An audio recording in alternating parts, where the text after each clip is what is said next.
Hello অষ্টম শ্রেণীর বাচ্চারা, দেখো গণিত প্রভা বইয়ের 107 পেজে দেখো এই যে একটা উদাহরণ দেওয়া আছে। হাওড়া স্টেশন থেকে ট্রেন বর্ধমান যাবে। করলাইনে হাওড়া থেকে বর্ধমানের দূরত্ব 85 কিমি, কিন্তু মেইন লাইনে সেই দূরত্ব 5% বেশি।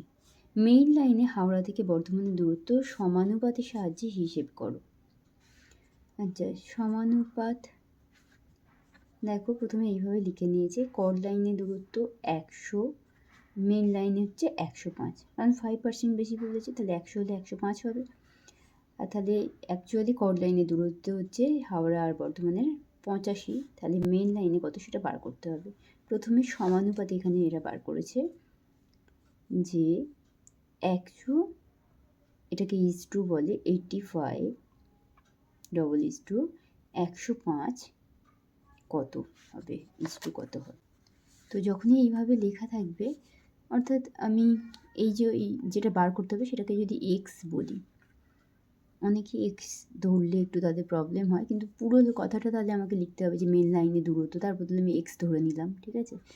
তো তাহলে এই যে এই লাইনটা আছে, এটাকে আমি পরের লাইনে কীভাবে লিখব না, 100/85 ইজটুকে আমরা এরকম করে লিখতে পারি, ডাবল ইজটু ইকুয়াল টু দিয়ে দেবে, দিয়ে 105 ডিভাইডেড বাই এক্স, মানে 100-র সাথে যদি 85 সমানুপাত হয়, তাহলে 105-এর সাথে এক্স। এবার আমাকে তো এক্স বার করতে হবে, তো আমরা কোনাকুনি গুণ করতে জানি না, তো এক্স ইন্টু 100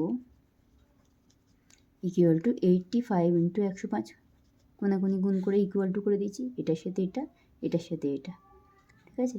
তাহলে আমরা এক্স পেয়ে গেলাম, এক্স মানে হচ্ছে 85 ইন্টু 105 ডিভাইডেড বাই 100। এবার ওরা কাটাকুটি করেছে, তোমরাও কাটাকুটি করে দেখো, লাস্টে হয়েছে 17 ইন্টু 21 উপরে, আর নিচে 4 দিয়ে ভাগ করে হচ্ছে 89.25।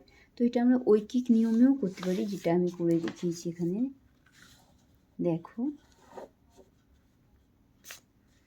কর লাইনে 100 হলে মেন লাইনে 105 কিমি হয়, কর লাইনে 1 কিমি হলে মেন লাইনে হয় 105/100, তাহলে কর লাইনে 85 হলে 105/100 ইন্টু 85, 21 আর 17 ওপরে হয়েছে কাটাকুটি করে, নিচে 4 হয়েছে একইভাবে, তাহলে এত কিমি হলো আমার মেন লাইনে দূরত্ব।